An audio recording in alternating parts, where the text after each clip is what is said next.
Good morning, my viewers, subscribers. Welcome back to another excited M&M TV video. And in this morning's video, my viewers, subscribers, another PNP resistant member. Yes, and this one crossed the floor. But this PNP member, my viewers and subscribers, is a former policeman. And it is indeed a very interesting story. Why him have to turn away from the PNP? Because you have heard in the previous video that I did, my viewers, that Peter Bunting was taking credit for certain things. But you're going to be hearing in this video, my viewers, how badly the PNP treat the security forces. Yes? You're going to hear in this video. You know, we always hear, my viewers and subscribers, that gunmen escape in nearby bushes. But in this video, my viewers and subscribers, you're going to hear who escaped in nearby bushes, because it is so interesting, my viewers. It's a gripping story. So I hope that you will find it as interesting as I did. So I'm going to allow you, my viewers, to hear the reason that this farmer comrade decide that the PNP is no longer the vehicle for him, because the PNP treat the security forces with scant regard. You're going to hear the interesting story this time, my viewers. So drop your comments in the comment section. Let's hear it now. They don't understand. They lack understanding. And they don't know. And the PNP is street mode. Them and brainwash them, and convince them and convict your heart with lies. Because they're out there spreading all kind of lies and propaganda. So I'm going to go back to why me cross the floor. I'm cross. By the way, I never go to PNP, you know. Caution to the one night, me the panel live. No go by live again. So I lie me I tell because me if you say me a PNP, I never go to PNP. We come from a strong PNP background. Strong PNP background we come from.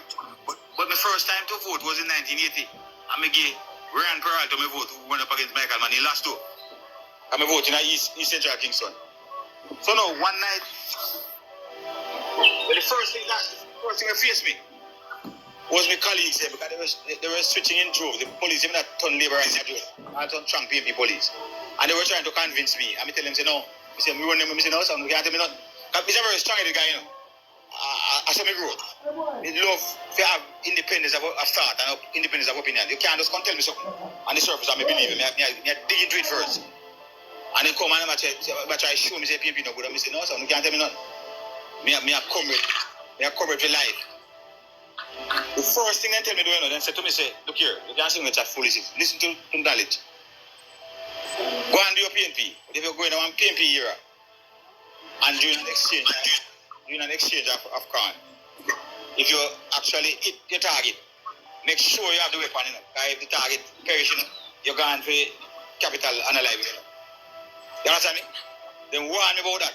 So, and as you left training school and come there, if you left next division and come there, you put in your head. Say, look here, make sure you find your weapon. So as fate would have it, one night there was a minor operation with four squaddy who went up to Brighton Street. You have Wild Street, you have Brighton Street, you have Brace Street. In that order, going east, but we know I do it. And then Tredden Road, they lead right up to Dunkirk. And a man was spotted right at the corner, I must say Banana Street, that's the name I think, and Brighton Street. And he was it. Remember the man named Dino, but we now call him name. He was it.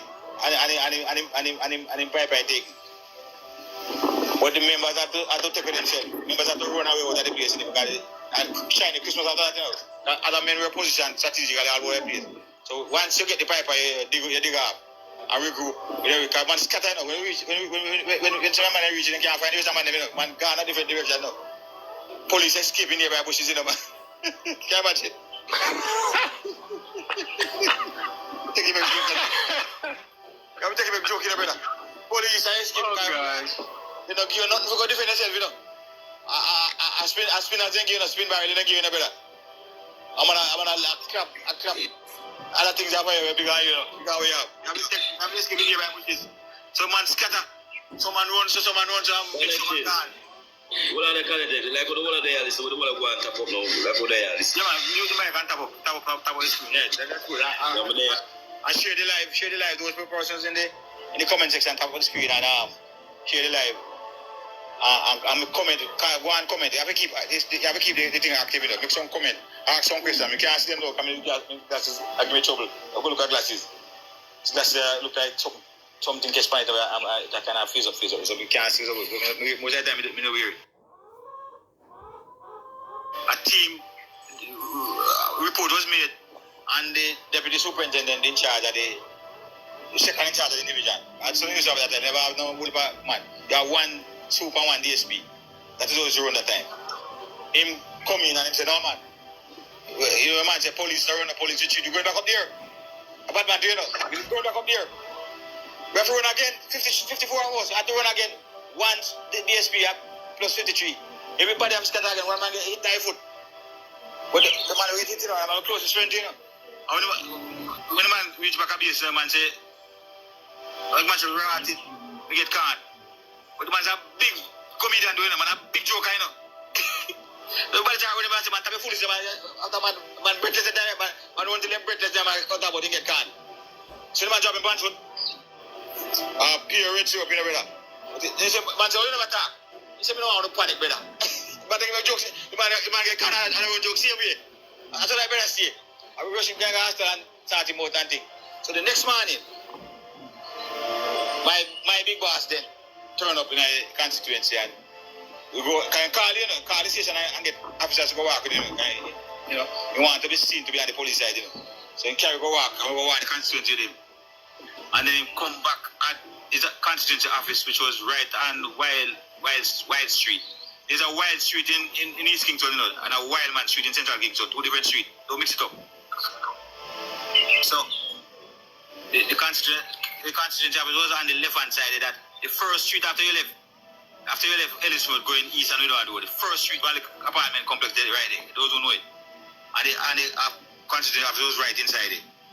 And him going and had a private meeting with his supporters. Understand the kind of supporters and he want to go forward to him. And then go inside and come back out. I'm going to tell you something. You think at you, come out back and then make a nice speech.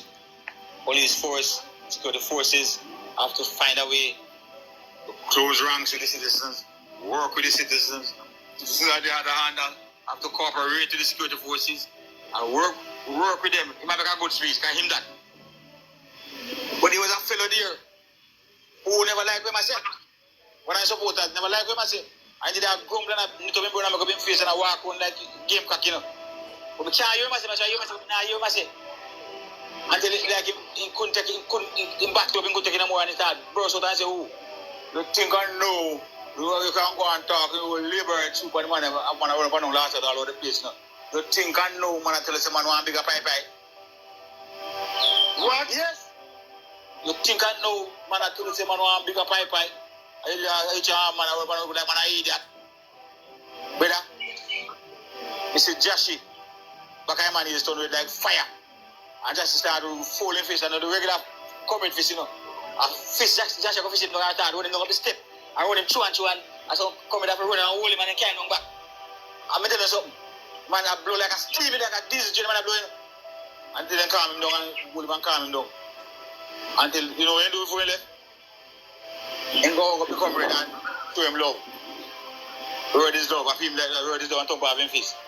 And then Fred up back and talk to him and show him over his shoulder and then turn Bridget again. And he left.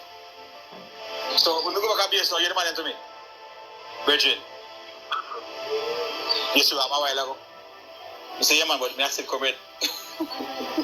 Hey, let me tell you something. You see people who say, Baba and they don't understand what it is to be a comrade. You don't need to understand. You know, use something, you know. And you something you're looking at yourself and use your conscience and say, no, something right with this. Something radically wrong. We're still a comrade. What are you talking about? Even before that, some of the exchange of fire. We did see from early that the persons who were clapping at us, that they were well trained. I was able to make the connection between the Brigadier program and the training that I was seeing. But afterwards, I started to look on it, and then some members went into some areas and found some photographs with men with AKs, in a cane field. Right. In a cane field, we look like a Cuba. Right. In fact, we found those pictures. And we started to throw everything together with the banana magazine we used to call that was the curve magazine. Right? And we kind of put the pieces together. I said, no, Jamaica looks so better. And we kind of put the pieces together. The brother now wrote the book about the road not taking. Jamaica need to go find about the end of the road not taking. We got Martin. Yeah, from he went to Canada. Breaking news. Yes, my viewers, before we hear a little bit more of this interesting story, interesting indeed, but some might be saying, this man was never a comrade. But I know, my viewers, many people who them said were JLP, and they are strong supporters of the JLP, but them never vote. And you have heard, my viewers and subscribers, and this guy is a former police officer and he was, very much in the 70s.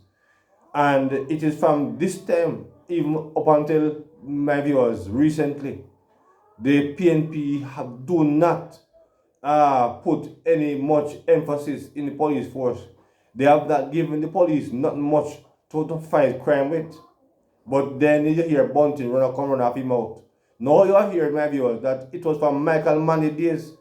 PNP, police have not get any resources, right? It's only when the JLP government is in power, my viewers, the police force get some proper tools to fight crime. You're going to hear some more of his gripping story, my viewers, at this time. Let's get some more of it. Oh, look already. Nah, look about it so easy. I know 1980 or 1970 said that, about 2 years ago I said. So the people must know, that it's the same thing Margolin bring back to the Jamaican people. When the PNP and the Margolin tell Jamaican that they are going to use enforcers, youngsters, henchmen and dons to run communities. And the same thing that come from. So don't make them go back and tell them no rubbish. But we must go back. We have to go back because they have remained the same. The same ideology remains. But what's this now? When I started working in Kingston Eastern Division, this is Dunkirk. Dunkirk was referred to as the headquarters because that was the stronghold of Michael Manley. Dunkirk. It was Michael Manley's stronghold. Right now the heart of Dunkirk was the stronghold. So they was referred to as the headquarters. What those youngsters would do was to use corn and remove the street lights. Corn out the street light them. So a pure darkness operated that. They had some material that they used to burn. I don't know what they may have. Obviously, learning they're going to burn a warfare. Cuba. They didn't learn it. Correct. And then when they make up the smoke, they use the smoke now as cover against the security forces. And they were heavily armed. More armed than we were. And I used to watch their movements. And they were outmaneuvering us as train officers. Police. Yes, we were outmaneuvering us. And they used to say, but how the man moves up? Until the whole thing began to run around. But that not change me now. It's still a comrade. That thing not change me. But what was this straw now that brought the cameras back and got me thinking was this could be about in June 1980. I don't remember exact month. It could be. Eh? It was not. I listened to you, man. Yeah, man. It was about in June 1980. It kind of sensitive, so maybe sound it will kind of distract me. If somebody want to talk, we take a break and then come in. But in the sound, it distract me. So now, there was an incident in the constituency of DK Duncan. I think Dr. Phillips is not a constituency now. I think that's where Dr. Phillips is now. But DK was the MP up there. Incumbent MP. One of my colleagues, was an entire group of them. I have seen it before, where one member sometimes wanders away from the group. You know what I look for? They look for some girl also to feed in brave and can't manage. And some of the thugs them held him up punctured his body with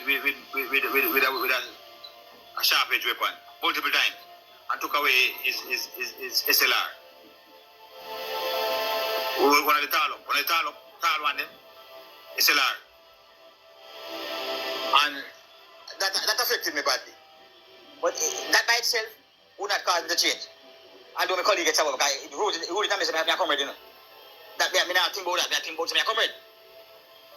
But that night, even when I went home, I began to watch the news, 7 o'clock news on JBC TV. I was living in Harbour at the time. And when I saw the news, as I listened to the news, I listened to that news, and it was the lead news on the TV that evening. It was the lead item of news. And JBC, I suppose we call it TVJ supposed to have a TVJ or JBC, you know, I don't done TVJ now. They're supposed to have that in the archive, you know.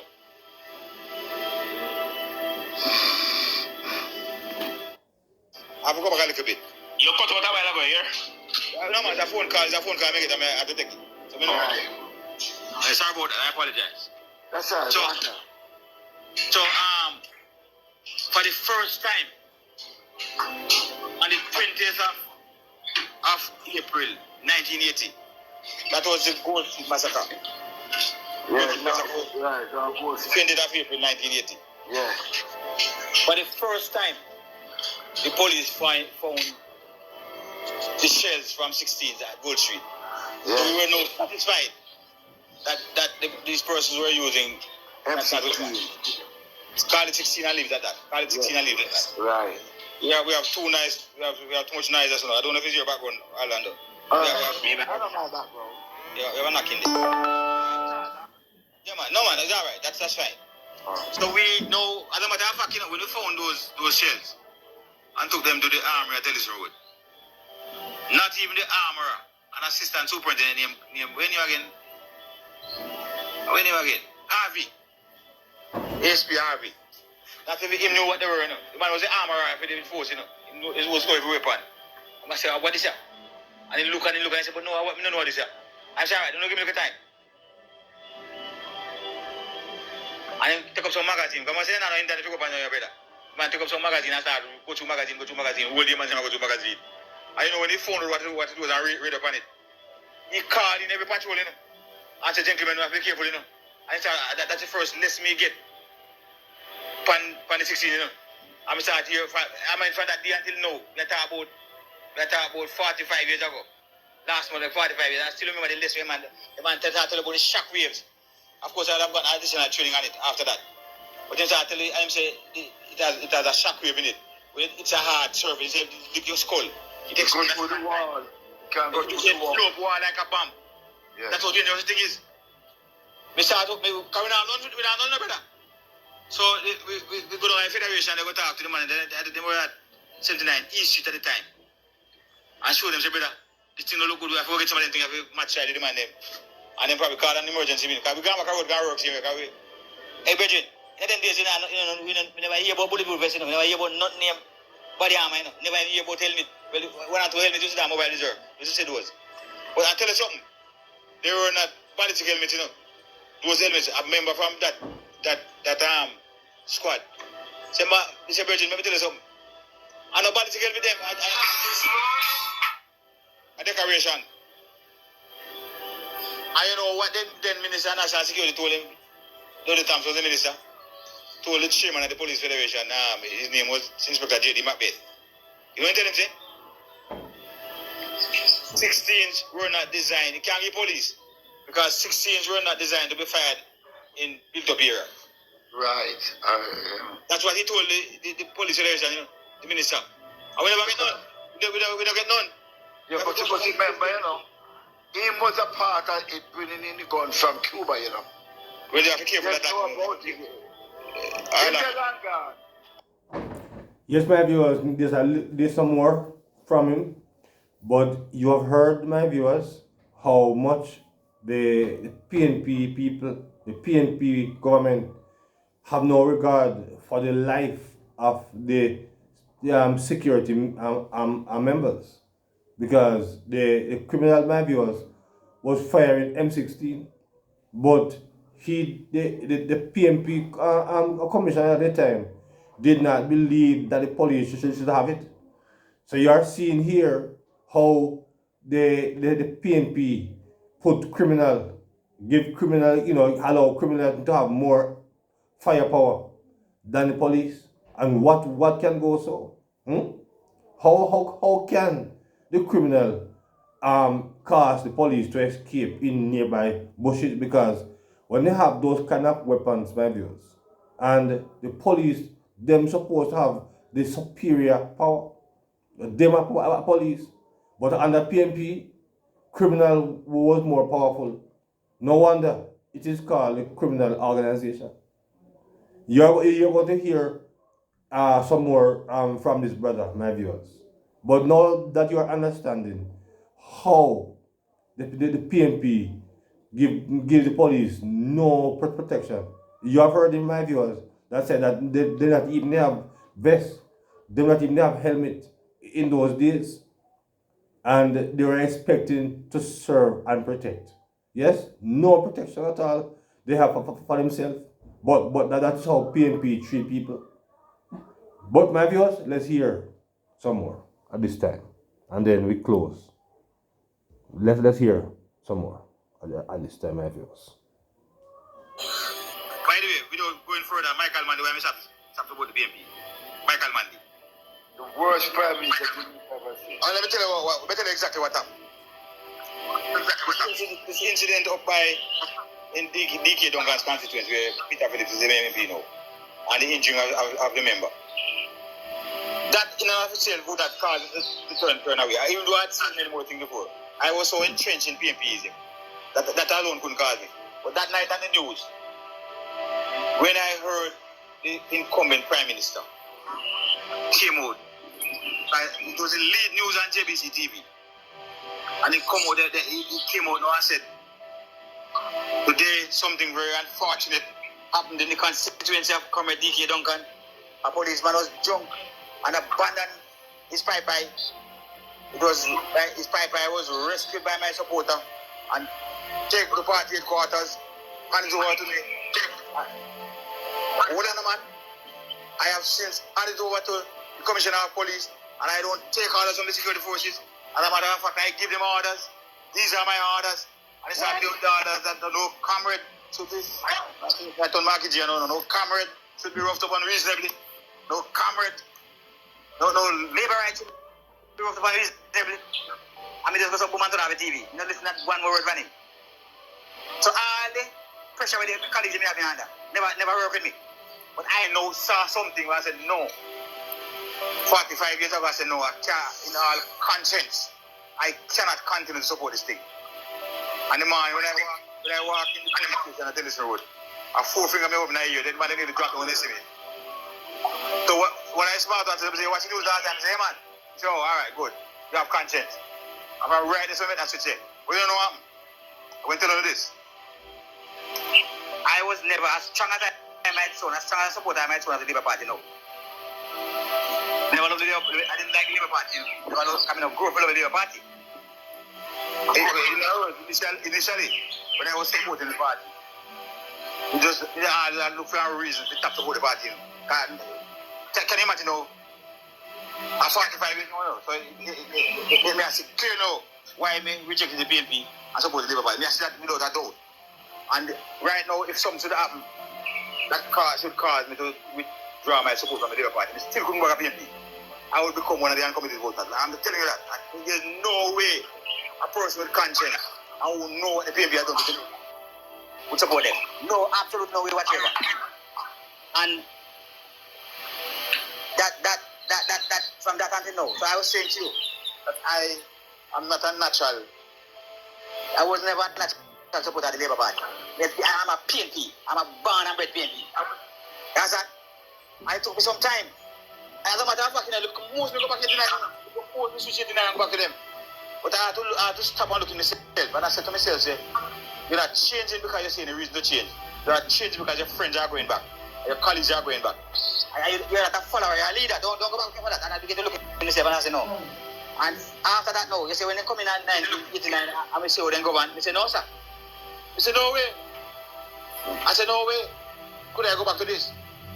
And then, when they started, the first thing I started was the furniture scandal. Early in the Yes, my viewers, there you have it. I hope you found his story as interesting as I did, because it just go to show you that the PNP do not fight crime. They build crime because the fact that they do not give their security forces the necessary tools to fight the crime. How on earth they are going to bring down crime rate? So when I hear Peter Bunting, like what did my viewers a couple years ago, I was hurt because you have heard how the PNP treated the security forces. Yes, you can imagine police escape in nearby bushes. Hmm? And as he said, my viewers, over 50 other them have run away when they find out that the boys them, the criminal them, are after M16. And them not have it. So my viewers, drop your comments on what this brother reasoning was that caused him to cross the political floor, even though he says that he have never voted at the time for the PNP. But we, as I said before, we know that a lot of people is committed to a party but they have never voted. So this is not strange because it happens many times. Many times. So my viewers, drop your comments in the comment section. So until another video, please remember to like, share and subscribe to the channel. So until then, good morning.